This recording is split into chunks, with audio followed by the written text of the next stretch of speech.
Hello everyone, मैं ओम प्रकाश प्रजापति। आज true media के पॉडकास्ट में जाने माने संत स्वामी राजेश्वरानंद जी महाराज ट्रू मीडिया के पॉडकास्ट में मेहमान बनकर आए हैं। आदरणीय स्वामी जी, आपका ट्रू मीडिया के पॉडकास्ट में हार्दिक अभिनंदन है, स्वागत है। दोस्तों, हम साथ में ये भी बताना चाहेंगे कि आपके तमाम प्रांतों में मंदिर और आश्रम हैं जिनमें आप अक्सर जाते रहते हैं और अपनी बात रखते हैं और वहाँ स्थानीय लोगों को अपने ज्ञान से, अपनी बात से उनको प्रफुल्लित करते रहते हैं। स्वामी जी, हम आगे बढ़ते हैं। हम जैसा कि ट्रू मीडिया की परंपरा है कि हम प्रश्नों की ओर चलते हैं। पहला प्रश्न हमारा ये है कि सावन के महीने में भगवान की पूजा का सही से विधि विधान क्या है और विशेष रूप से कौन कौन से मंत्र और अनुष्ठानों का इस्तेमाल करना चाहिए, क्योंकि सावन का महीना वर्तमान में चल रहा है। ट्रू मीडिया के माध्यम से आप सभी दर्शकों को ओम नमः शिवाय। मूल मंत्र ईश्वर सत्य है, सत्य ही शिव है, शिव ही सुंदर है। जागो उठ कर देखो, जीवन जो तुझा घर है। वाह! सत्यम शिवम सुंदरम, सत्यम शिवम सुंदरम। सावन मास की आप सबको हार्दिक शुभकामनाएं। जैसा कि आपका प्रश्न है, सावन मास में विधि क्या होनी चाहिए, विधि क्या होनी चाहिए, मंत्र क्या होने चाहिए, मंत्र क्या होने चाहिए जी। मैं आपसे कहूँगा कि हम जो चर्चा करें जी वो एक साधारण आदमी भी उसका लाभ उठा सके जी, चर्चा ऐसी होनी बिल्कुल चाहिए। और अगर हम विधियों में जाएं जी, तो कलयुग में पूरी विधि को निभा पाना, ये सामान एकत्र कर पाना थोड़ा दुष्कर हो जाता है। मेरे अनुभव के अनुसार कई बार मैंने देखा है कि जिस समय कुछ भक्त लोग किसी विद्वान से कहते हैं कि विधि पूर्वक हमारा एक काम करने की इच्छा है, तो वो जो ब्राह्मण लोग लिखवाते हैं ना, इतना फूल, इतना फल, इतना कपड़ा और उसके बाद एक चांदी का, एक सोने का, एक ये वाला, तो कहते हैं ये सोने की क्या जरूरत है। तो उसी समय विधि की धरी रह जाती है। वाह! मैं आपसे कहूँगा कि अनेक देवी देवता, 33 कोटि देवी देवताओं में भगवान शंकर के लिए एक शब्द प्रयोग किया जाता है, भोले भंडारी जी। इस भोले भंडारी को किसी विधियों में मत डालो। इस भोले भंडारी के लिए गंगा जल इन्हीं का है, इन्हीं का गंगा जल ये कहता है मेरा ही मुझको अर्पण कर दो। बेलपत्र इन्हीं का है, बेलपत्र इन्हीं का, बेलपत्र इन्हीं को अर्पण कर दो। भगवान शंकर के एक हाथ में त्रिशूल है और बेलपत्र के भी 3 पत्ते होते हैं। वो 3 पत्ते, उधर त्रिशूल, ये दोनों एक संदेश दे रहे हैं, सात्विक, राजसी, तामसी। हाथ में त्रिशूल पकड़ के कह रहे हैं इन तीनों के अधीन मत होना, इनको अपने कंट्रोल में रखना, त्रिशूल कह रहा है। वाह! और वो बेलपत्र ये कह रहा है तीनों गुण मेरे को अर्पित कर दे, तामसिक छोड़, राजसी छोड़, सात्विक भी मुझको अर्पण कर दे। साधारण सा जब आप एक जल चढ़ाकर भगवान शंकर के शिवलिंग पर डालते हैं ना, उसी से ऊपर से एक बड़ी छोटी सी बात है। एक चोर सारी रात भ्रमण कर रहा है, एक चोर सारी रात भ्रमण कर रहा है और उसको कुछ नहीं मिला। वो जिस समय पर शिव परिवार पर पहुंचा, उसने देखा ऊपर पीतल का एक कलश चढ़ा हुआ है। वो शिव परिवार के ऊपर चढ़ा और वो जैसे कलश उतारने लगा, भगवान शंकर प्रकट हो गए। डर गया, कहता बोले भंडारी मुझको क्षमा कर देना, मैं चोर हूँ। कहता तू चोर है, मुझको कोई फर्क नहीं पड़ रहा, मुझ पर लोग बेलपत्र चढ़ाते हैं, मेरा दिया हुई जल चढ़ाते हैं, मैं प्रसन्न हो जाता हूँ। तूने तो अपने आप को मेरे ऊपर चढ़ा दिया है। तो बता तेरे को क्या, भगवान शंकर भोले भंडारी हैं, फिर भी बस इतनी सी विधि बताऊंगा, वो भी उनके परिवार का एक संदेश है कि जब भी शिव परिवार की पूजा शुरू करें, सबसे पहले जो जल अर्पण करें गणेश जी से जल पर, तत्पश्चात कार्तिक, तत्पश्चात गौरी माँ, तत्पश्चात नंदी जी और भगवान शंकर सबसे आखिर में। उन पर जल चढ़ाइए, किसी विधि की जरूरत नहीं है, केवल अपने आप को समर्पित कर दीजिए। फिर एक बात कहूँगा कि जैसे कि प्रजापति जी, इन दिनों में लोग जी ज्योतिर्लिंगों पर जाते हैं, 12 ज्योतिर्लिंग प्रसिद्ध हैं, जी इसे कहा जाता है शक्तियाँ प्राप्त होती हैं। मैं कहूँगा 12 ज्योतिर्लिंग पर जल चढ़ाकर इनका दर्शन करके 13वें ज्योतिर्लिंग को ध्यान रखना। वो 13वां ज्योतिर्लिंग क्या है? हमारी आत्मा है। आत्मा है एक सच्चा हीरा, काया है एक थैली। ये आत्मा रूपी शिवलिंग के ऊपर 13वां ज्योतिर्लिंग, और एक बूंद अगर आपके भाव के अश्रुओं की पड़ जाएगी ना, तो देखना भगवान शंकर आपकी इच्छाएं पूरी नहीं करेंगे, बल्कि आप में से ही प्रकट हो जाएंगे। वाह, बहुत अच्छी बात, बहुत अच्छी जानकारी आप हमारे शिव भक्तों को दे रहे हैं और सामान्य भक्तों को भी दे रहे हैं। हम ये भी जानना चाहेंगे कि सावन के माह में साधना और ध्यान का महत्व क्या है और कैसे इसको प्राप्त किया जाए। सावन का महीना, जी साधना, सावन का महीना और ध्यान, और किसकी? सावन के महीने में विशेष कर भगवान शंकर की साधना ही क्यों? बड़ी मजे वाली बात है। जी देखो, पहली बात, आज से 4 दिन पहले, आज से 4 दिन पहले यानी सावन शुरू होने के 4 दिन पहले देवशयनी एकादशी आई। सारे देव सो गए, जी सारे देव सो गए, लेकिन उसी के साथ सावन शुरू हुआ, महादेव जाग गए। वाह, ये सारी सृष्टि, सारी प्रकृति भगवान शंकर के वश में है। इस समय उन्हीं की साधना आराधना। अब सावन में शिव की महिमा क्यों? जी सावन का जो महीना है, आप देखिए, कामदेव अपनी पूरी सेना के साथ, वसंत ऋतु, सुंदर वाह। सुंदर फूल, आहा, शीतल मंद सुगंधित पवन बह रही है। वाह, जो पौधे आप देखेंगे आपके घर के इर्द गिर्द पिछले 2, 4, 6 महीने से गर्मी में बिल्कुल पीड़ित हो चुके हैं, सूख चुके हैं, वो भी खिल जाते हैं।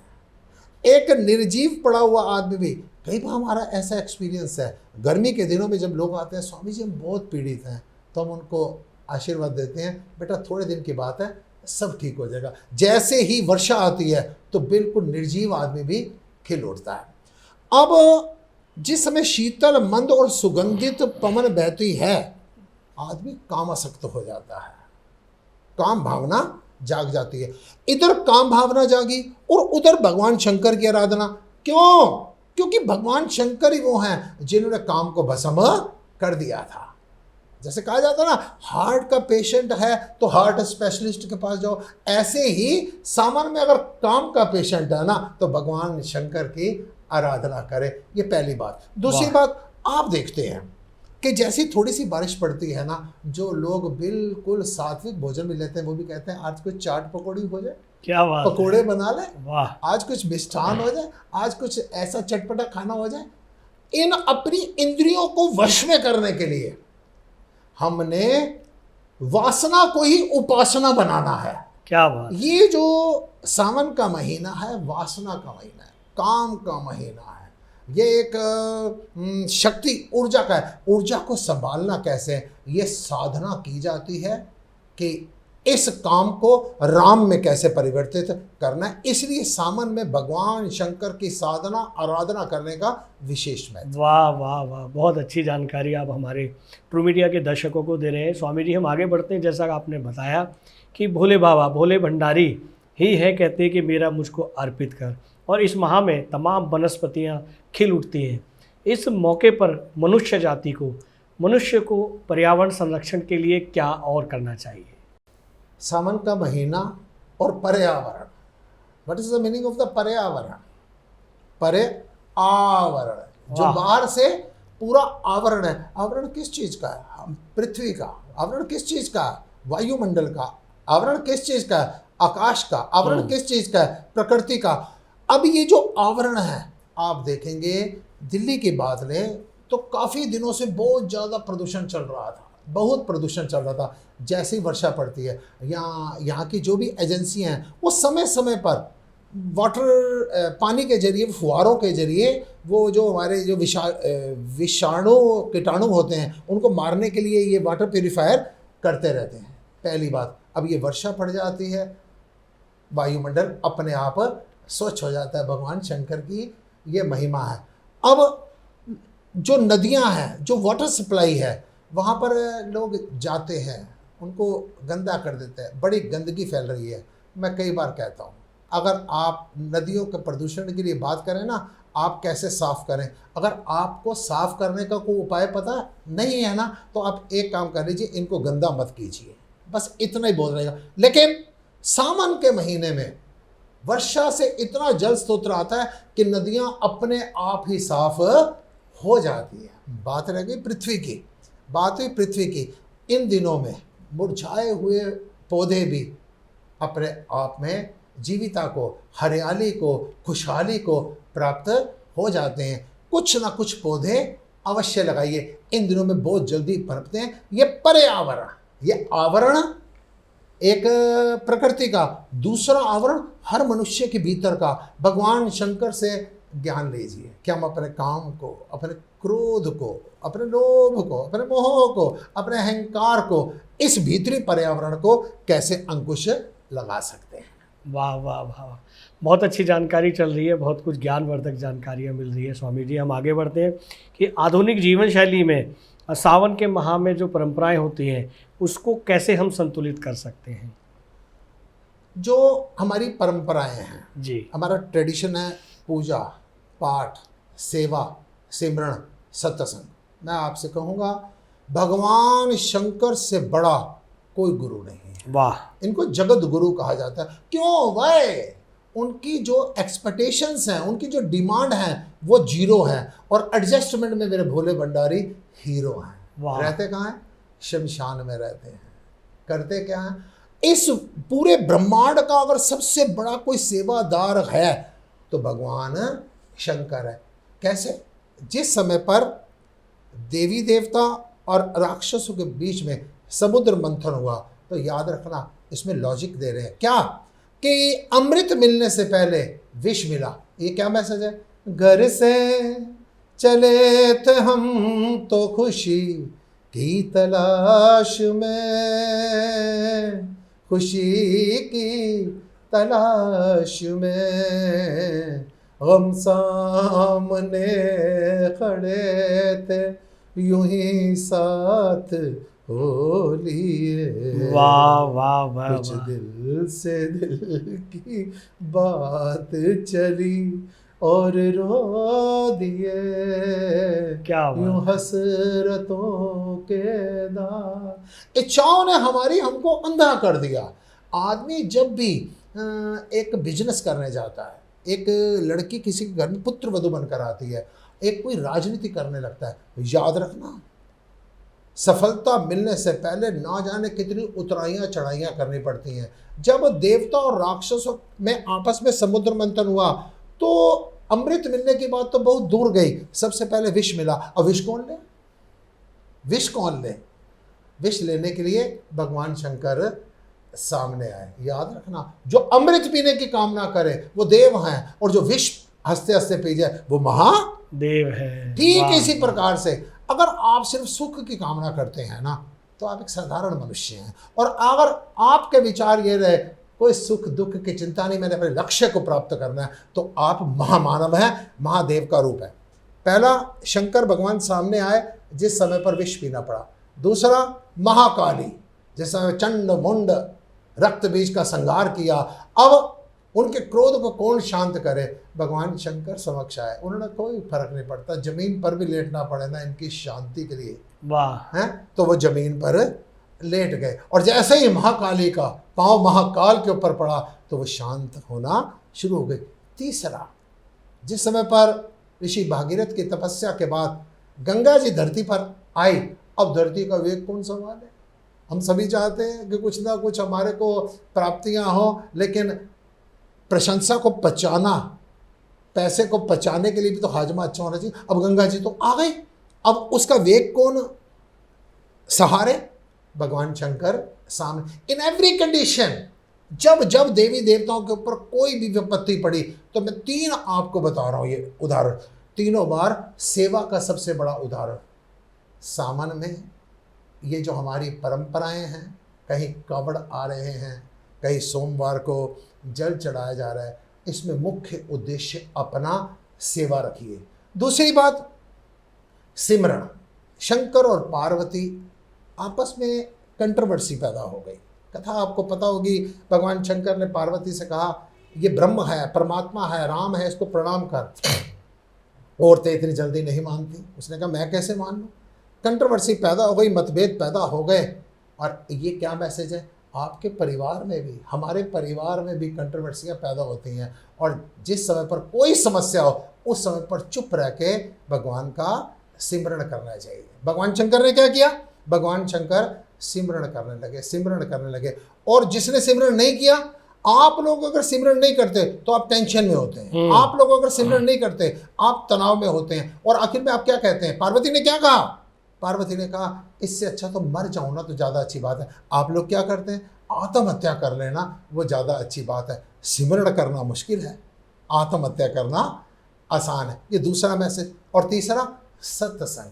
भगवान शंकर पार्वती के मन की शांति के लिए जब अपनी समाधि से जागे, उन्होंने कहा पार्वती तूने ऋषि अगस्त्य के आश्रम में भी तूने कथा नहीं सुनी थी, इसीलिए तेरी व्यथाएं बढ़ गई हैं। आ मेरे पास बैठ और कथा सुन ले। हमारी परंपराएं हमको ये कहती हैं, हस्बैंड वाइफ घूमने जाएं, सत्संग को ध्यान में रखें, सेवा को ध्यान में रखें, सिमरण को ध्यान में रखें। सावन की ये परंपराएं आपके जीवन को आनंदित कर दें। वाह वाह वाह वाह, बहुत अच्छी जानकारी स्वामी जी। हम आगे बढ़ते हैं कि जो आपका प्रारंभिक जीवन था और आपकी आध्यात्मिक जो शुरू की यात्रा, ये कैसी रही, कैसे बनी, इस विषय में भी आप हमारे दर्शकों को कुछ बताएं। जी, बहुत अच्छा मैसेज जाएगा जी। बल्कि मैं चाहता हूँ सभी संतों का जो जीवन है ना, बिल्कुल ट्रांसपेरेंट होना चाहिए, पारदर्शी होना चाहिए। बाल्यकाल से ही रुझान था, मैं ऐसे परिवार में पैदा हुआ जहाँ पर आध्यात्मिक धार्मिक गतिविधियाँ निरंतर दिन रात चलती रहती। वाह। 7 साल की आयु में मैं रात को जागा, मैंने अपनी माँ से कहा माँ उठो। उन्होंने कहा हाँ बेटा। मैंने कहा एक बात बताओ, हम सारे मर जाएंगे, हमारे को जला दिया जाएगा। वो आनंदित हो गई। उसने कहा सो जा बेटा, सब धीरे धीरे पता चल जाएगा। ऐसी बहुत घटनाएं हैं, फिर कभी चर्चा करेंगे। मेन जिस बात पर आता हूँ, मैंने युवावस्था में 89 से लेकर अगर मेरे प्रारंभिक जीवन काल की बात करो ना जी, मैं व्यसनी लोगों को, भोगवादी लोगों को ये मैसेज देना चाहता हूँ कि किसी चीज़ का परिवर्तन कोई मुश्किल नहीं है, लेकिन किसी एक जो आपको प्रबुद्ध नज़र आता है उसकी आज्ञा का पालन करें। वाह। 89 से लेकर और 99 तक मैंने पूरी शराब पी, रिवॉल्वर में रखता था, और कहा जाए असभ्य शब्दों में एक दबंग आदमी था जी। लड़ाई झगड़े, क्रोध, अहंकार, ये मेरी पर्सनैलिटी थी, मेरा स्वाद था। और 95 में युवावस्था में मेरे को हार्ट अटैक हो गया। जो मेरी दैनिक चर्या थी वो ऐसे थी कि सब ने कहा, डॉक्टरों ने भी कहा, परिवार के सदस्यों ने कहा ये मर जाएगा। क्योंकि एक बार एक चैनल वाले ने मेरे से पूछा कि स्वामी जी आप तो शराब पीते थे, तो मैंने कहा नहीं नहीं नहीं नहीं। उसने सोचा शायद झूठ बोल रहे हैं, फंस गए। तो मैंने कहा मैं शराब नहीं पीता था, जब बोतल खुलती थी ना तो शराब को टेंशन हो जाती थी कि अब ये मेरे को ख़त्म करके बाज आएगा। मैं ड्रंकर मास्टर था, क्या रिवॉल्वर रखता था। तो 95 में जब हार्ट अटैक हुआ, सब ने कहा ये मर जाएगा, लेकिन वो मेरे नया जीवन शुरू हुआ। वहाँ से मेरे जीवन में एक संत सदगुरु श्री राज माता जी की कृपा हुई। जब जब आपको लगता है ना जीवन में कोई नुकसान हो गया, जब आपको लगे ना आपके हाथ खाली हो गए, डरना मत। वहाँ से हो सकता है कि भगवान ने आपको बहुत कुछ देने के लिए आपके हाथ भरे हैं। जब श्री राज माता जी को पता चला कि ये मर जाएगा, गोरख पार्क श्री राज माता जी मंदिर के पास ही मेरा एक प्लॉट था, उन्होंने मेरे को कबूल नगर में रहता था, वहाँ से शिफ्ट करवा के वो अपने पास ले आए। बस मैं संत के पास क्या पहुँचा, मेरा जीवन बदल गया। वाह। मैं एक एक क्षण, हम्म। मैं प्रातः काल के समय उनके साथ नाश्ता करता था, रात्रि काल के समय उनके पास जाकर एज पर पॉसिबल उनसे मिलकर उनके साथ भोजन करता था। और बस धीरे धीरे मेरा जीवन जो बदलना शुरू हुआ। मैं आप सब जो व्यसनों में लगे हुए हो, जो भोगों में लिप्त हैं, उनसे कहूँगा परिवर्तन कोई बहुत बड़ी चीज़ नहीं है, आप बुरे नहीं हैं, बल्कि जब सोया हुआ जागेगा ना, जब नेगेटिव आदमी पॉजिटिव होगा ना, तो क्रांति पैदा करेगा समाज में। ये मेरा प्रारंभिक, और बहुत कुछ है, ये बड़े शॉर्ट में मेरी बुराई लाइफ। जी जी जी, हम ये भी जानना चाहेंगे सदगुरु श्री श्री 108 राजमाता जी से आपकी भेंट हुई, उन्होंने आपके जीवन को बदला और आपकी जो जीवन की दिशा को भी बदला। और क्या ऐसे परिवर्तन होते हैं, होते हैं, ये परिवर्तन ईश्वर कराता है या मनुष्य कराता है, या ऐसे सदगुरु माता जी कराते हैं?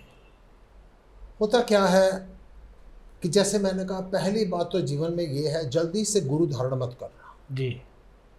लोगों की बातें हैं, पानी पीजिए छान के और गुरु कीजिए जान के। वाह। फिर एक बार जब गुरु धारण कर लेना ना, फिर जीवन में समझ लेना, तुम ही मेरे मंदिर, तुम ही मेरी पूजा, तुम ही देवता हो, तुम ही देवता हो। कोई मेरी आँखों से समझे तो तुमको कि तुम मेरे क्या हो।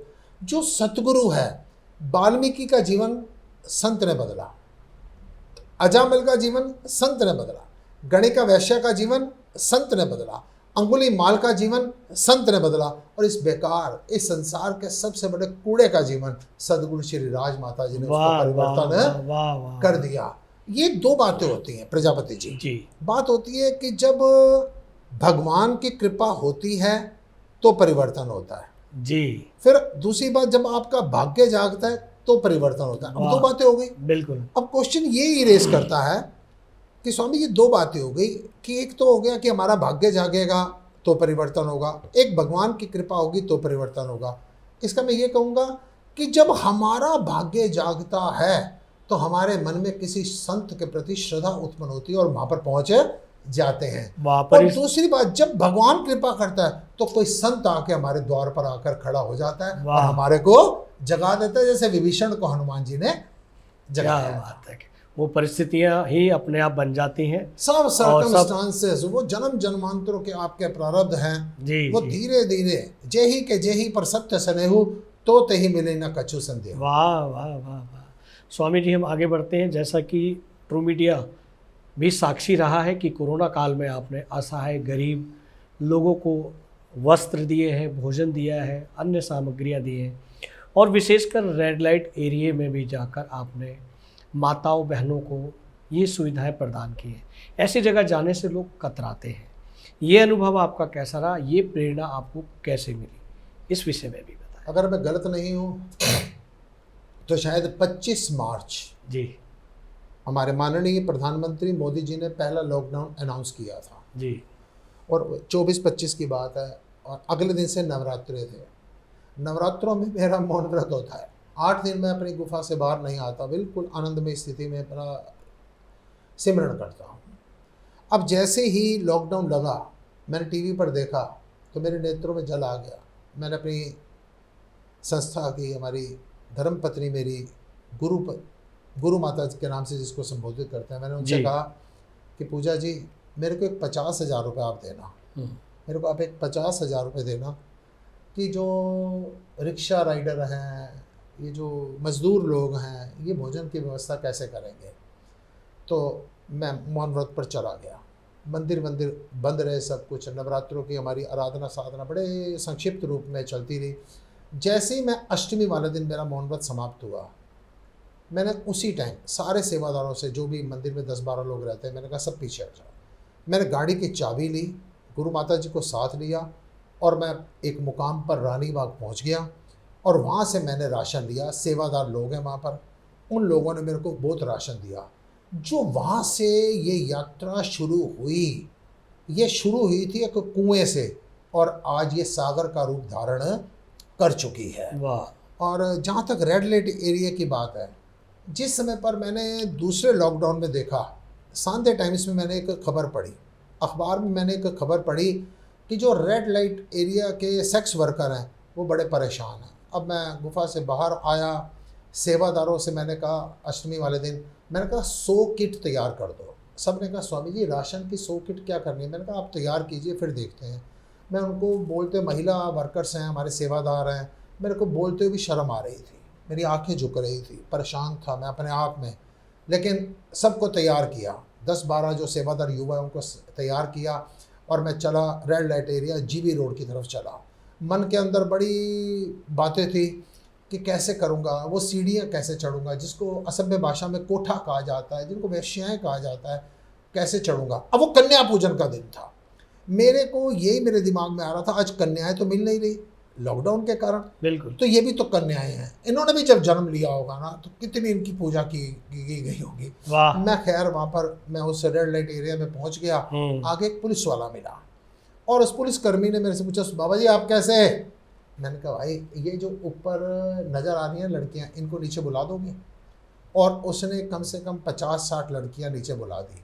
मैंने उनको राशन वितरण किया। मेरे को नहीं पता था कि सैकड़ों की तादाद में वहाँ पर है। उन सब ने कहा बाबा जी फिर आना। मेरे को सबसे ज़्यादा मैं भावुक कब हुआ, सबसे ज़्यादा आनंदित कब हुआ, सबसे ज़्यादा प्रसन्न कब हुआ, जिस समय उन लड़कियों में से कुछ लड़कियों ने कहा ना हमारे पापा हैं ये, हमारे गुरुदेव हैं ये।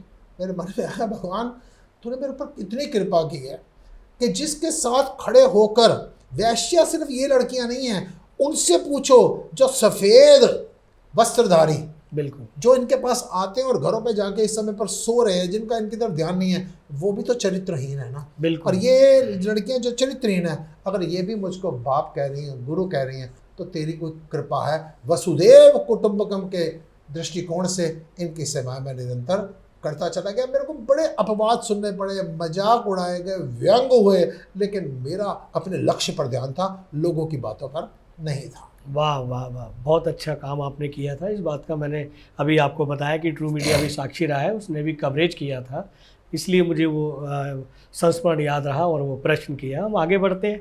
जैसा कि आप समय समय पर असहाय गरीब कन्याओं का विवाह करते हैं और उस विवाह के दौरान उनके विवाह के लिए भी बहुत सारी चुनौतियों का भी सामना करना पड़ता है।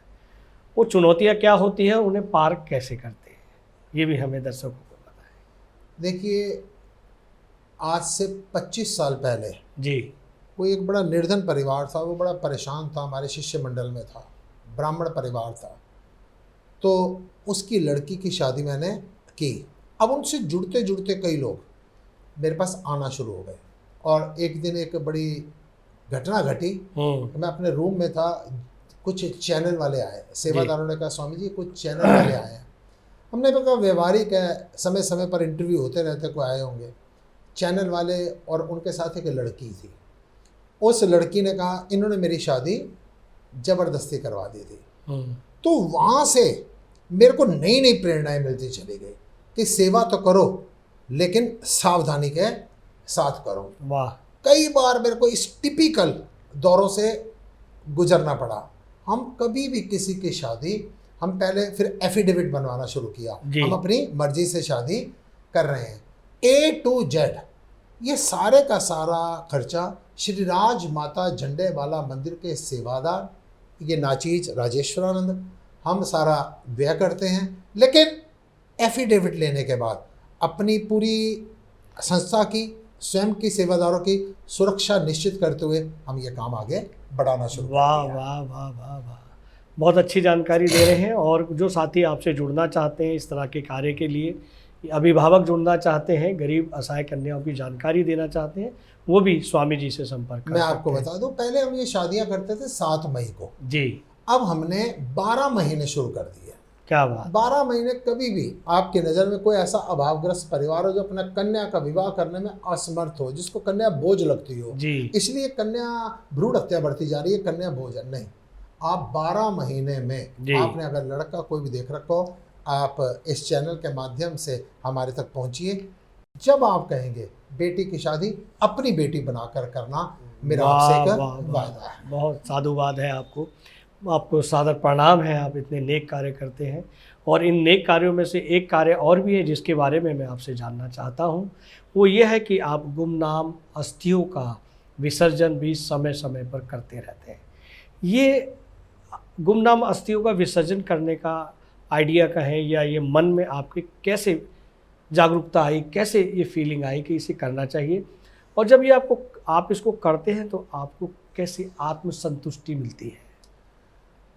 निगम बोध घाट पर आज से 25 साल पहले जी जिस समय पर हम जाते थे ना, तो वहाँ पर जहाँ पर ये मृतकों की अस्थि संचय करके रखा जाता है, जी। तो वहाँ पर कई जीर्ण शीर्ण हालत में जिन गुत्थियों के जिसमें अस्थियाँ रखी जाती हैं वो फटी होती थी, चूहों ने कुतरी होती थी, गल बुरी जाती हालत थी। में होती थी, बुरी हालत में होती थी, बहुत पुरानी हो तो जाती मन थी। में आता था ये कैसे पहुंचेंगी, ये कैसे पहुंचेंगी। जी जी और जी पहले हमने वहाँ से शुरुआत की। अब जी। दूसरा क्या हुआ, जब शायद सन 2000 में या 2001 में जी गुजरात में भूकंप आया, जी हम यहाँ से एक ट्रक सामान का लेकर गए। जी वहाँ पर जब गुजराती लोगों से मिले तो उनके मन की एक व्यथा थी, एक पीड़ा थी। उन्होंने कहा स्वामी जी आप जो भी देंगे हम लेने को तो तैयार है, हमारी पीड़ा है। हम उनमें क्या होता है, हमारे में तो पूरी अस्थियाँ रखी जाती हैं, जी, उनमें पर्टिकुलर कुछ अंगों की अस्थियाँ रखी जाती हैं, मुख्य अंगों को रखा है। हाँ रखा जाता है। तो उन्होंने हमारे से कहा हम चाहते हैं जी कि आप इन अस्थियों को गंगा में विसर्जित करवा दी। मैं वहाँ से सैकड़ों लोगों की ट्रक में अस्थियाँ लेकर आया, श्री राज माता झंडे वाला मंदिर गोरख पार्क में उनको रख के एक अनुष्ठान किया, फिर गंगा में विसर्जित किया। समय जी। समय पर हम करते रहे। और सबसे बड़ी बात क्या हुई, कोरोना काल में जब लोग अपनों को भी छोड़कर भाग गए, लाशों को छोड़कर भाग गए, आप सबके सहयोग से मैंने 10, 20, 50 अंतिम संस्कार किए। जी एक दिन मैं निगमबोध घाट पर गया तो वहाँ पर एक जगह पर अस्थियों का ढेर लगा हुआ था। मेरे को रामचरितमानस की बात याद आई कि भगवान श्री रामचंद्र जी ने एक जगह अस्थियों का ढेर देखा था जी। और पूछा था ये अस्थियों का ढेर किसका है, तो उन्होंने कहा था राक्षसों ने जिन संतों को मार दिया, खा लिया, ये उनकी अस्थियों का ढेर है। तो भगवान ने हाथ उठा के प्रण किया था मैं राक्षसों से इस धरती को मुक्त करूंगा। और मेरे मन में आया मैं इन सारी अस्थियों को जल्दी गंगा, उसके बाद मैं कम से कम 2-3 बार पूरी दिल्ली से, इंडिया के कई कोनों से, मैं जम्मू से, गुड़गामा से इन अस्थियों को संचय कर करके गंगा में विसर्जित करता रहा। और एक एक महीना मेरे आश्रम में पड़ी रही। मैं किसी चीज़, ये सिर्फ मिट्टी है। एक लड़की ने मेरे से कहा स्वामी जी मेरे को ना इन मरी हुई लाशों से, अस्थियों से डर लगता है। मैं कहा बेटा अगर डरना है ना तो जिंदे लोगों से डरना, ये मरे हुए तो सारे मिट्टी वाह है, वाह ये किसी का कुछ बिगाड़ है नहीं है। हम ये भी जानना चाहेंगे कि इतने अच्छे कार्य, इतने नेक कार्य आप करते हैं, ऐसे कार्य करने के दौरान में ऐसा कोई चुनौतीपूर्ण संस्मरण जो अच्छा आपको लगा हो या अच्छा ना लगा हो, वो भी हमारे श्रोताओं को आप जहाँ तक अच्छा ना लगने की बात है, जी हरि कृपा से, गुरु श्री राज माता के आशीर्वाद से मैं अपने जीवन से सबसे पहले इस चैप्टर को निकाल चुका हूँ कि बुरा तो कुछ है ही नहीं। वाह, मेरी नज़र में बुरा कुछ है ही नहीं। लेकिन एक परिवार ऐसा है जिन्होंने 20-25 साल से हमेशा जी। मेरी निंदा की, जी हमेशा मेरे लिए कोई ना कोई आलोचना की। जी एक बार मेरे किसी सेवक के माध्यम से टेलीफोन आया कोरोना में कि स्वामी जी उस घर में उनकी बहन का देहांत हो गया है जी और वो कह रहे हैं स्वामी जी को सूचित करो। मैंने कहा भाई सिर्फ इतनी बात है, एक टेलीफोन मेरे को करवा दो कि मैं वहाँ पहुँच जाऊँ और वो हमारे साथ कुछ बुरा व्यवहार करे, मेरे को फ़र्क नहीं, वो बेचारे परेशान ना हो जी हैं, वो सोचे मैं शोमैनशिप कर रहा हूँ। तो उसका फ़ोन आया कि स्वामी जी महाराज जी मेरी बहन मर गई है और आप आइए। हम अपने 2 शिष्यों के साथ, हमारे संस्थान के प्रबंधक राम बोरा को साथ लिया और हम दोनों, राजेश्वरानंद और राम बोरा, हम दोनों उस घर में पहुंच गए। तब तक कोई सेवादार साथ नहीं था। जब हमने जाके देखा वो डेथ बॉडी बेड के ऊपर पड़ी हुई थी। उसको बेड से उतारा, उसका संस्कार किया। संस्कार करने के बाद अगले दिन, तीसरे दिन फिर वो आलोचना कर रहे थे। हमारे को मुस्कुराहट आई, हमारे चेहरे पर परेशानी नहीं आई। हमने कहा, हमने कथा सुन रखी है, बिच्छू अगर अपना स्वभाव नहीं छोड़ रहा तो संत अपना स्वभाव कैसे छोड़ेगा। वाह वाह वाह वाह। एक डेथ हुई, वहाँ पर हमने राम बोरा जी को भेजा। राम बोरा जी को भेजा, उन्होंने डेथ बॉडी को बाहर निकाला। मेरे को कोरोना हो गया था तो मैं नहीं जा सकता था। राम बोरा जी को भेजा, डेथ बॉडी को निकाला, संस्कार तो बड़ी दूर की बात है, उस बॉडी के साथ गाड़ी में बैठने को भी कोई तैयार नहीं था। राम वोरा जी उस गाड़ी में बैठे। दिल्ली के कुछ समाचार पत्रों में जब ये आया कि संस्कार तो दूर, अपने परिजनों की देह के साथ भी कोई बैठने को तैयार नहीं है, तो उन लोगों ने सोशल मीडिया पर हमारी बड़ी आलोचना की। हम वॉच करते रहे, हम उसका कोई जवाब नहीं दिया। उसके बाद वो वापस लोग मेरे पास आके उन्होंने मेरे से क्षमा प्रार्थना की कि हम ही गलत थे। मैंने लड़कियों के चैप्टर पर बताया, मेरे ऊपर केस करने की बात आ गई। अंतिम संस्कार में बताया, बात आ गई। जब ये भंडारे बांटता हूँ तो कितने लोग अलग अलग प्रकार की बातें करते हैं। याद रखना, अगर जीवन में आपका ध्यान सेवा पर है तो आपको दिक्कत नहीं आएगी। जिसका ध्यान लोगों की बातों पर है वो आप कभी भी तरक्की नहीं कर सकते। यहाँ राम को नहीं छोड़ा, यहाँ कृष्ण को नहीं छोड़ा, यहाँ कबीर को नहीं छोड़ा, यहाँ नानक को नहीं छोड़ा, तो ये आपको कैसे छोड़ेंगे? ऐसी कल्पना आप गलत कर रहे हैं। वाह वाह वाह वाह वाह। हम आगे बढ़ते हैं, जैसे कि प्रश्न हमारी जिज्ञासाएं आपके साथ बढ़ती जा रही हैं, प्रश्न हमारे बढ़ते जा रहे हैं। हम ये चाहते हैं कि आपके द्वारा जो उद्बोधन है, जो आपका आशीर्वाद है, आशीर्वचन है, उससे हमारे दर्शकों को बहुत अधिक लाभ मिले, कुछ सीखते रहें, कुछ अच्छा होता रहे। हम आगे बढ़ते हैं, जैसा कि अभी कुछ दिन पहले ही गुरु पूर्णिमा का पर्व मनाया गया है। आध्यात्मिक तौर पर गुरु पूर्णिमा का महत्व क्या है? गुरु, ये शब्द अपने आप में कह रहा है। गु से गूढ़ जी, और रू से रूहानी। वाह। माफी चाहता हूं मैं आपसे कि गुरु जो होगा वो केवल आपको पूजा पाठ, यंत्र मंत्र, तंत्र या ये तीर्थ में नहीं फंसाएगा। वो गूढ़ और रूहानी, वो आपको आत्मिक ज्ञान देगा, वो आपको आत्म ज्ञान देगा, वो आपको ब्रह्म ज्ञान देगा, वो आपको ये बताएगा जगत के दाता मात पिता हैं, आप कर्म के दाता हैं, आप बिराते ईश्वर से, आप ही भाग्य विधाता है। गुरु के पास जाने वाले अगर प्रलोभनों में जाते हैं ना कि प्रतिष्ठा मिल जाएगी, परिवार मिल जाएगा, पैसा मिल जाएगा, तो ये बुद्धू लोगों का काम है। और गुरु के पास कभी भी जाइए तो केवल ज्ञान की दृष्टि से जाइए। जिस समय कहा जाता है श्री गुरु चरण सरोज रज, निज मन मुकुर सुधार, बरनव रघुवर विमल जस, जो दायक फल चार। वो चारों चीजें प्रदान करते हैं। वो चारों चीजें प्रदान करें ना करें, लेकिन क्या होता है, आपकी इच्छाएं बदल जाएंगी। जब गुरु की शरण में जाकर आप बैठेंगे ना, तो आपकी मानसिकता ये नहीं होगी कि मेरे को चीजें मिलनी चाहिए। आपकी मानसिकता बन जाएगी जो प्राप्त है वही पर्याप्त है। गुरु आपको सांसारिक रिश्तों से छुड़वाएगा नहीं। एक संत आपको कभी भी परिवार से छुड़वाएगा नहीं। वो कहेगा जंगलों में जाकर तप करने से नहीं, परिवार में विषम परिस्थितियों में बैठकर इन सब से व्यवहार कुशल रहकर एडजस्टमेंट करके, जिसकी एक्सपेक्टेशंस जीरो हो, एडजस्टमेंट में हीरो हो, वो सिखाता है, वो पिक्चर सुपरहिट। वाह वाह वाह वाह। गुरु और शिष्य का मुख्य हेतु है। आपने गुरु शिष्य की चर्चा की, गुरु और गुरु शब्द का और गुरु पूर्णिमा के महत्व के बारे में बताया। हम ये भी जानना चाहेंगे कि आपके गुरु ने जो आपको शिक्षाएं दी, वो आपने कौन कौन सी शिक्षाओं को अपने जीवन में उतारा? गुरु सिर्फ एक माचिस की तीली लगाता है, जंगल में आग खुद लगनी शुरू हो जाती है। वाह। मेरे गुरुदेव श्री राज माता जी ने देखा मैं क्रोधी, मैं अहंकारी, मैं बदतमीज आदमी, निर्लज दुष्ट आदमी हूँ, तो उन्होंने आँख का ऑपरेशन करवाया जी। आँख का ऑपरेशन करवाया और मेरे अज्ञानी को पास बिठा लिया कि बेटा रामचरितमानस मेरे हाथ में दे दी, ये पढ़, मेरे को रोजाना एक लेसन सुनाते रहना और मैं प्रवचन करती रहूंगी। हम भी अज्ञानी जीव, हमने सोचा शायद ये पढ़ के ही बोलते होंगे। वो तो लगाना चाहते थे, गुरु के पास तो टैक्ट होता है जी। जैसे राम राम नहीं बोला जा रहा तो मरा मरा बोल तो पहुंच जाएगा। बिल्कुल। और हम डेली एक लेसन सुनाना शुरू कर दिया जी। जब भरत का प्रसंग आया, हम फूट फूट कर रोए। हमने कहा प्रभु ये देखना जरा। कहते किताब बंद कर दे, मैं तेरे को यही शिक्षा देना चाहती हूँ कि तू अपनी शक्तियों का जो दुरुपयोग कर रहा है ना, इसका सदुपयोग करेगा तो कहाँ से कहाँ पहुँच जाएगा। और मेरे को मूल मंत्र उन्होंने दिया जी। बात पता क्या है, सब ज्ञान आपको दे रहे हैं, आप सिर्फ ज्ञान दूसरों को देने के लिए रखते हो, अपने आचरण में नहीं उतारते हो। मेरे से उन्होंने एक बात कही थी, वो मेरी नींद की दवाई है। सुनो भरत भावी प्रबल, बिलक कहीं मुनिना, हानि लाभ जीवन मरण, यश अपयश विधि हार।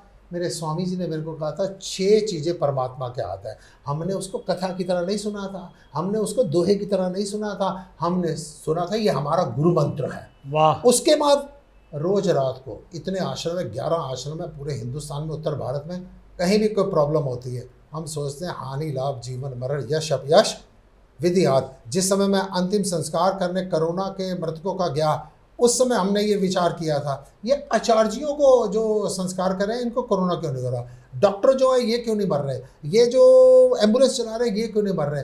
मेरा जीवन मेरी मौत किसी के हाथ में नहीं है। ये मेरे गुरु ने कहा था हानि लाभ जीवन मरण यश अपयश विधि हार। मैं आराम से सो जाता। ये मूल मंत्र जीवन का मेरे को गुरु महाराज ने दिया था। उसके बाद तो इस मूल मंत्र के जरिए जहाँ पर मैं पहुँचा, मैं बाहर नहीं पहुँचा, अपने अंदर चला गया। वाह वाह वाह वाह वाह, बहुत अच्छी जानकारी। आपने तो अपने गुरु और शिष्य की जो संबंध थे, जो आपको जो उन्होंने मंत्र दिया, वो सारी जानकारी हमारे दर्शकों को दी। हम आगे चलते हैं, ये सिलसिला ऐसे ही चलता रहेगा। हमारा अगला प्रश्न महाराज जी, स्वामी जी, विश्व भर में सनातन धर्म सबसे आगे है, ये आगे सबसे आगे क्यों है?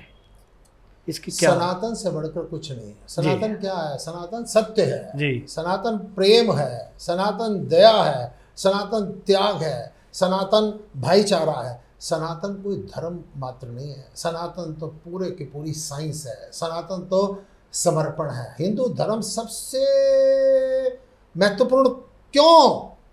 यहाँ पर कहा जाता है दूसरे के धर्म का आदर करो, अपने धर्म का पालन करो। वाह वाह। किसी को पीड़ित करने की जरूरत नहीं है। यहाँ पर क्या कहा जाता है? यहाँ पर कहा जाता है राष्ट्र देवो भव, मातृ देवो भव, पितृ देवो भव, यहाँ ग्राहक देवो भव, यहाँ अतिथि देवो भव, यहाँ गाय को माता करके बुलाते हैं, यहाँ नदियों को माता कह के बुलाते हैं, यहाँ भारत को या धरती को माता कह के बुलाते हैं। सनातन धर्म ये नहीं सिखाता कि पर्टिकुलर एक जगह भगवान है, वो कहते हैं जहाँ पर तू झुकेगा ना वहीं से परमात्मा प्रकट। वाह, जय हो जय हो जय हो, बहुत अच्छी उचित जानकारी।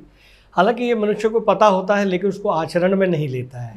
जो आचरण में नहीं लिया जाता ना, जी। जैसे शिव जी, शिव 2 शब्दों से बना है, शी और वह। शी से शिक्षा और वह से व्यवहार, आहा, जिसकी कथनी और करनी एक जैसी है ना, वही शिव है। वाह वाह वाह वाह, बहुत अच्छी, वही शिव है। वाह वाह वाह। हम ये भी जानना चाहते हैं कि वर्तमान में जो युग चल रहा है वो कलयुग चल रहा है। कलयुग में बहुत कुछ हो रहा है, आप भी महसूस करते हैं, आप उसको बदलने का प्रयास कर रहे हैं, परिवर्तन के उसमें लगे हुए हैं। लेकिन हम ये जानना चाहेंगे कि इस कलयुग का अंत कैसा होगा? मेरे को तो जैसे ना, जैसी दृष्टि वैसी सृष्टि। जी। आदरणीय प्रजापति जी, मेरे को लगता है कलयुग नहीं चल रहा, सतयुग चल रहा है। ये आपका दृष्टिकोण है। दृष्टिकोण है, क्योंकि मैं जहाँ पर भी बैठता हूँ जी, वहाँ पर एक ही बात होती है कि स्वामी जी अपने हाथ में कुछ भी नहीं है, सब परमात्मा के हाथ। जी जी जी। यहाँ पर जहाँ पर बैठता हूँ लोग सेवा की बात करते हैं, सत्संग की बात करते हैं, तो मेरे को लगता है शायद वो प्रेडिक्शन करने वालों ने गलत कर दिए। ये कलयुग नहीं चल रहा, जगह जगह पर भंडारे लग रहे हैं, सत्संग हो रहे हैं, भजन हो रहे हैं, कीर्तन हो रहे हैं, लेकिन तब कलयुग लगता है कि जिस समय पर ये किसी सत्संग में बैठे होते हैं, सेवा कर रहे होते हैं, निर्जला एकादशी को जब ये छबील लगाते हैं तो ऐसी छबील लगनी चाहिए, आसपास किसी के ना हो। लेकिन अगले दिन उसी दुकान से अगर कोई पानी पीने आ जाता है तो कहता है बस वेले कामों के लिए हम रह गए हैं। वाह, बहुत अच्छा उदाहरण दिया। निर्जला एक दिन के लिए तो वो सेवा कर रहे हैं, अगर मान लो एक दिन तो भंडारा कर रहे हैं और दूसरे दिन घर पे कन्या पूजन कर रहे हैं। What is the meaning of the कन्या पूजन? वाह, कि ये शक्ति है, ये तेरी जिम्मेदारी है। नवरात्रों का व्रत रखने के बाद ना कन्या पूजन के साथ नवरात्रि संपन्न नहीं होते, वहाँ से शुरू होते हैं कि आज के बाद तेरे को जहाँ पर कन्या नजर आए तो ये सोचना ना ये माँ भगवती है, ये शक्ति है, ये अन्नपूर्णा है, ये शांति है, ये लक्ष्मी है, उसकी रिस्पेक्ट करना, उसको सुरक्षा देना तेरा कर्तव्य बन जाता है। हमारे जो आचार और व्यवहार में, हमारी जो कथनी और करनी में जब तक फर्क है ना, वो हमारे कलयुग का निर्माण कर देती है। और हमको अपने विचारों को शुद्ध करके सेवा भाव से इस कलयुग को सतयुग में परिवर्तित कर सकते हैं। दूसरों की बात मत कीजिए, अपनी अपनी जिम्मेदारी लीजिए। सिर्फ अपनी जिम्मेदारी लीजिए। आप देखना कि आपको लगेगा चारों तरफ आनंद ही आनंद। सतयुग ही सतयुग है चारों हाँ, तरफ। no वाह doubt। वाह वाह वाह। एक प्रश्न और यहाँ का स्वामी जी आ रहा है, जैसा कि वर्तमान में देखा जा रहा है, युवा पीढ़ी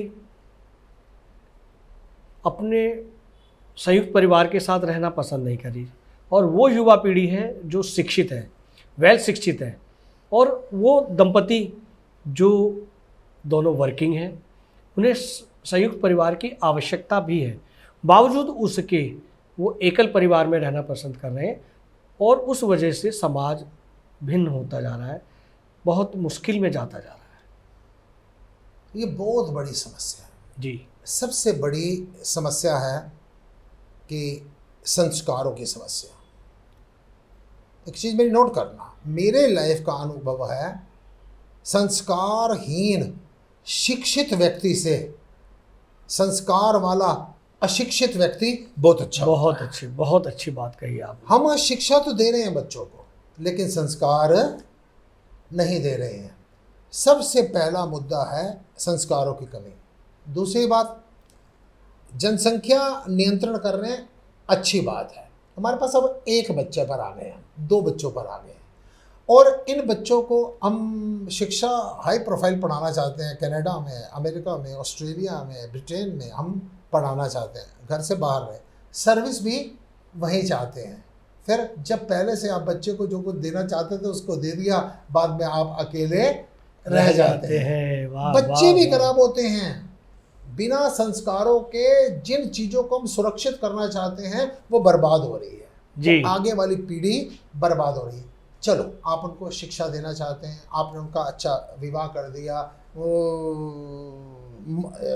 आमदनी के नज़रिए से बहुत उच्च पदों को उन्होंने प्राप्त कर लिया, फिर आप अब संयम बरतिए। अब जो माँ बाप है उनसे फिर संयम बरता, हमने तेरे को इसलिए पढ़ाया था, जब पढ़ा रहे थे ना तो उसको शिक्षा के साथ संस्कार देने भी जरूरी थे। बच्चों में अगर संस्कार नहीं होंगे तो बच्चों का भी जीवन खराब होगा और आपका भी भविष्य असुरक्षित होगा। वाह वाह वाह। जब आपकी उंगली, अभिभावक की उंगली पकड़ने के लिए बच्चों की जरूरत होगी तो वो दूसरे देश में होंगे। तो इतना सेटिस्फाइड हो जाइए ना जी कि अगर मान लो आपने बोया पेड़ बबूल का तो आम कहाँ से हुए। अगर आपने उनको शुरू से वेस्टर्न कल्चर दिया है, विदेशों में पढ़ाया, विदेशों में शादी किया, आपको पैसा अच्छा लगता है। आज से 5 साल पहले आपके प्रेस्टीज इशू थी कि मेरे बच्चे कनाडा में रहते हैं, वहाँ पर उनकी इतनी इनकम है 50 लाख की। अब थोड़ी पेशेंस रखिए, फिर जब बुढ़ापे में अकेले हैं, अगर वो वहाँ से पैसे भेज के वृद्ध आश्रम में रख रहे हैं, फिर रो क्यों रहे हैं, फिर परेशान क्यों हैं? ये पेड़ आपने खुद लगाया है। वाह वाह वाह, बहुत अच्छा आपने ये उदाहरण देकर हमारे दर्शकों को समझाया। बहुत अच्छा है, इससे हमारी जो युवा पीढ़ी है संस्कार विहीन होती जा रही है। पहले सिर्फ संस्कारों की तरफ ध्यान दीजिए। जी। शिक्षा दीजिए। बिना शिक्षा के संस्कार ऐसे हैं जैसे बिना प्राणों के शरीर होते हैं। जी। उनमें अहंकार होता है। बच्चे मेरे पास जो कम पढ़े लिखे आते हैं ना, उन बच्चों को थोड़ी देर समझाओ वो समझ जाते हैं। जो पढ़े लिखे आते हैं उनको लगता है मैं सीए, मैंने PhD, मैंने LLB, मैं कोई पागल।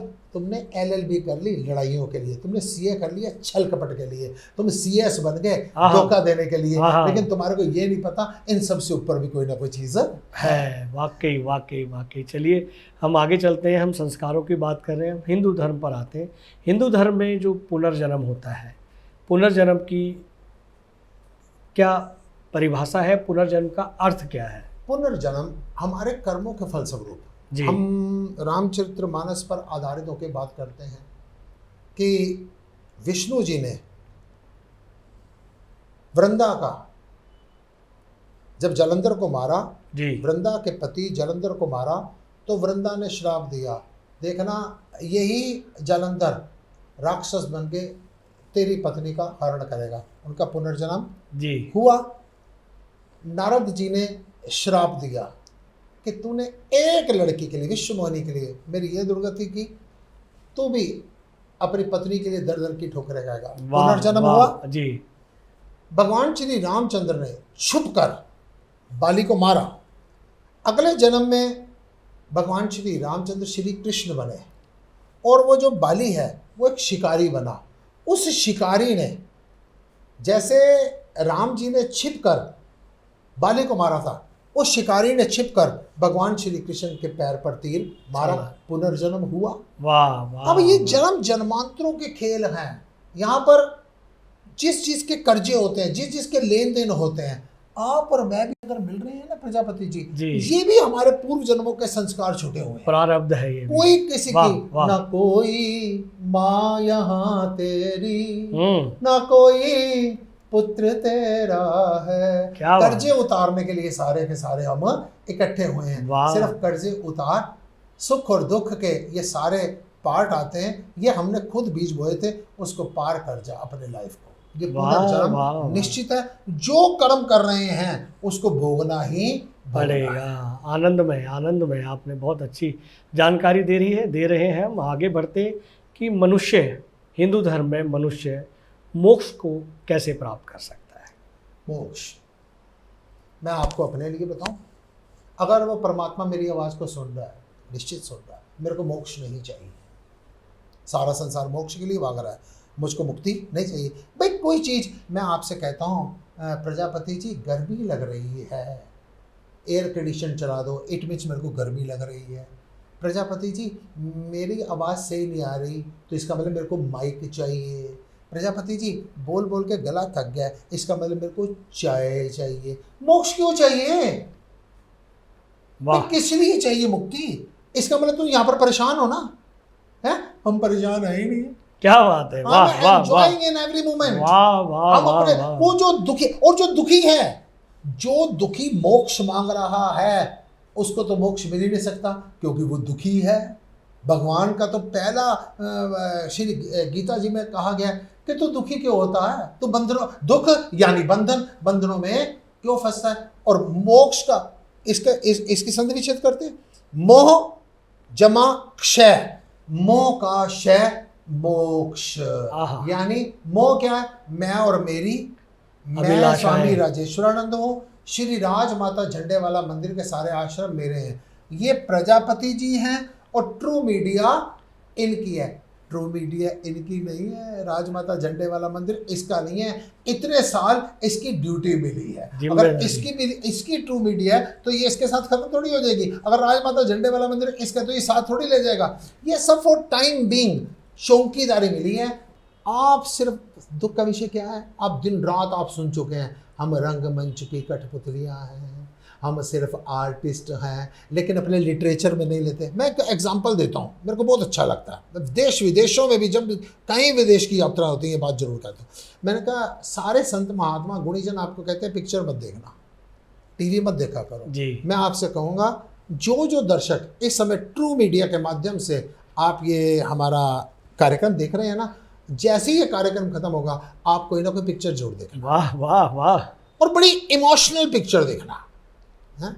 बेदर्दी बालमा तुझको मेरा मन याद कर। जब आप उस पिक्चर को देखेंगे, जब आप उस पिक्चर को देख रहे हैं, आप उसके साथ जुड़ जाएंगे। आपने रोना शुरू कर दिया, क्या उस पिक्चर ने आपको कुछ दिया?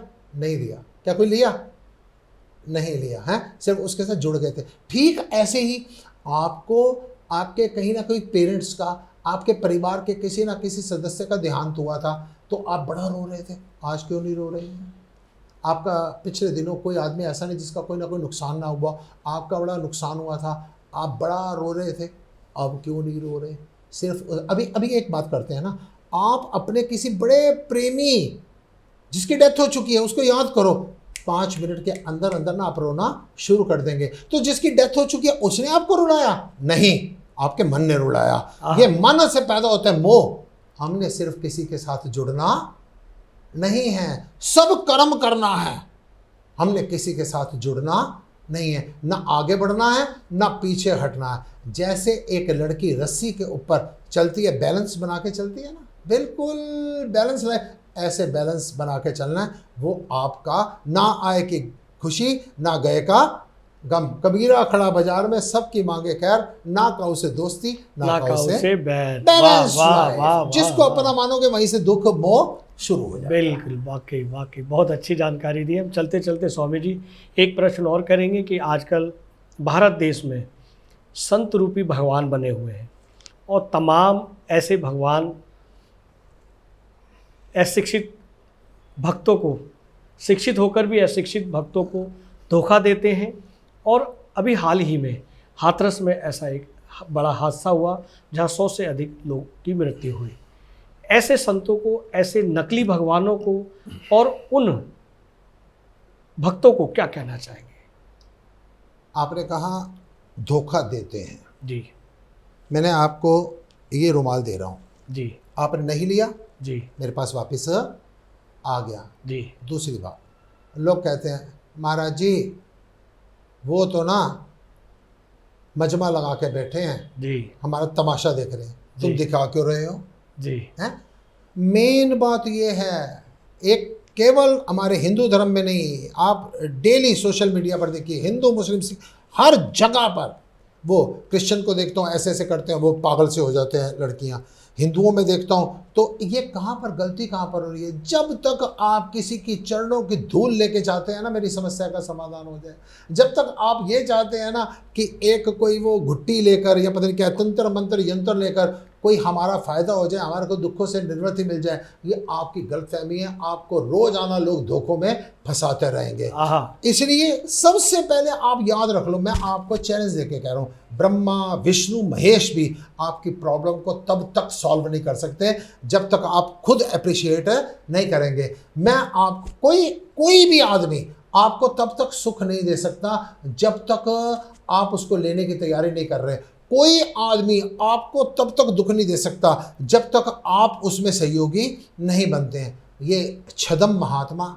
और जहाँ तक बात की हाथरस की, मैंने भी वो क्लिप्स देखी और सुनी कि अगर वो संत हैं, मेरी दृष्टिकोण में जूते पहनकर बैठे हुए हैं, मैं वस्त्रों पर नहीं जा रहा, वाइट पहने हैं, पैंट कमीज पहनी है, हमारा प्रजापति भी एक संत हो सकता है अगर इन्होंने ये, जिस मंच पर, जिस व्यास गद्दी पर तुम विराजमान हो हैं, वहाँ पर आप जूते पहनकर बैठे हैं और लोगों को कह रहे हैं चरण धूल के साथ आपकी समस्याओं का निवारण हो रहा है। मैं आपको पूरे ब्रह्मांड में जितने इस प्रकार के कोई जादू टोना तंत्र मंत्र यंत्र वाले हैं ना, उनको चैलेंज कर रहा हूँ कि आप ना मेरी एक दाढ़ी का बाल को भी नुकसान करके आप मेरे को दिखा दीजिए, मैं आपको मान जाऊँगा। ये छदम जो संत हैं, इनके प्रति, इनके विरुद्ध में जरूर कोई ना कोई कार्रवाई समय समय पर होनी चाहिए, जो कि भोली जनता को बरगला रहे हैं। और भोली जनता को हाथ जोड़ के प्रार्थना करूंगा, केवल भजन, केवल सिमरण। भगवान शंकर के टॉपिक पर आज हम चर्चा कर रहे हैं प्रजापति जी के साथ। सामने में उन्होंने क्या कहा उमा से, उमा कहो मैं अनुभव अपना, सत हरि भजन जगत सब सपना, राम सिया राम सिया राम जय जय जय। आपको कभी भी संत के पास जाकर कोई हालात नहीं बदलेंगे, आपके ख्यालात बदल जाएंगे। क्या और जैसे ख्यालात बदल जाएंगे ना, जैसी दृष्टि वैसी सृष्टि बन जाएगी। वाह वाह, बहुत अच्छी जानकारी, बहुत अच्छी आज चर्चा हुई है स्वामी जी। और हम दर्शकों को ये भी बताना चाहेंगे कि ये चर्चा पहली नहीं है और आखिरी नहीं, ये सिलसिला जारी रहेगा। और आपने ट्रू मीडिया के पॉडकास्ट के लिए अपना बेशकीमती समय दिया, उसके लिए बहुत बहुत साधुवाद, अभिनंदन, प्रणाम। सभी दर्शकों को हार्दिक शुभकामनाएं। सावन की ज़्यादा से ज़्यादा भजन कीजिए, एज पर पॉसिबल कुछ ना कुछ सेवा कीजिए और सत्संग को जीवन में उतारिए, इसी से आपका कल्याण है। ओम नमः शिवाय। अगर आप ये वीडियो YouTube पर देख रहे हैं तो हमारे चैनल को सब्सक्राइब करें और बेल आइकन को दबाना ना भूलें। अगर आप Facebook पर ये वीडियो देख रहे हैं तो हमारे पेज को लाइक करें।